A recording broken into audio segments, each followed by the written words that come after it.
Hi friends, பார்த்தீங்களா? சாப்பாட்டை பார்த்து எக்ஸைட் ஆக வைக்க நாங்கள் போட்ட எஃபர்ட்டை தான் இன்றைக்கி நீங்கள் இந்த வீடியோவில் பார்க்க போகிறீங்க. நீங்களும் உங்கள் வீட்டு கிட்ஸுக்கு இந்த ரெசிபியை ட்ரை பண்ணி பாருங்கள். ஃபர்ஸ்ட்டு பீட்ரூட்டை சாப் பண்ணி நல்லா ஃபைன் பேஸ்ட்டாக அரைச்சி எடுத்துக்கோங்க. பெப்பா பிக் இட்லி பண்ணுறதுக்கு ஒரு பெரிய பவுலில் நிறைய மாவும் இன்னொரு கப்பில் கொஞ்சமான மாவும் எடுத்துக்கோங்க.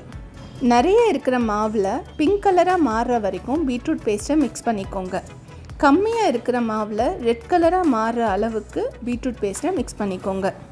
இப்போது மிக்ஸ் பண்ண 2 பவுலையும் தனியாக எடுத்து வச்சுக்கோங்க. நெக்ஸ்ட்டு எப்படி செட் பண்ணலான்னு காமிக்கிறோம். Next Tweety idli. அதே மாதிரி 2 கப்பில் மாவு எடுத்துக்கோங்க.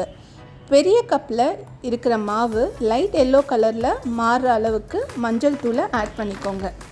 சின்ன கப்பில் இருக்கிற மாவில் டார்க் எல்லோ கலராக மாறுற அளவுக்கு மஞ்சள் தூளை ஆட் பண்ணிக்கோங்க. ஒரு ஸ்பூன் கருஞ்சீரகம் நல்லா வறுத்து எடுத்து தனியாக வச்சுக்கோங்க. இப்போ பெப்பா பிக் அண்ட் ட்வீட்டி ஃபேஸை செட் பண்ணிக்கலாம்.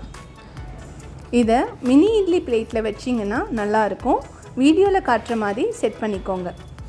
இந்த மாதிரி கேரட், கீரையெல்லாம் அரைச்சி மல்டி கலர்ஸில் கேரக்டரை க்ரியேட் பண்ணிக்கலாம்.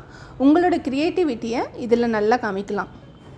இந்த மாதிரி க்யூட்டான ஃபுட்ஸை கொடுத்தீங்கன்னா சாப்பாட்டு பார்த்து பயந்து ஓடுற பசங்க கூட இன்ட்ரெஸ்டோடு சாப்பிடுவாங்க. எப்படி பார்க்கவே நல்ல கலர்ஃபுல்லாக இருக்குதுல்ல? நம்மளுக்கே சாப்பிட்ணுன்னு தோணுதில்ல? இதை ஸ்டீம் பண்ணி உங்களுக்கு பிடிச்ச சைட் டிஷ்ஷோடு சர்வ் பண்ணிக்கோங்க. இந்த ரெசிபி பிடிச்சிருந்தா லைக் பண்ணுங்கள். இந்த மாதிரி ரெசிபிக்கு எங்கள் சேனலை சப்ஸ்கிரைப் பண்ணுங்கள் அண்ட் சப்போர்ட் பண்ணுங்கள். தேங்க்யூ.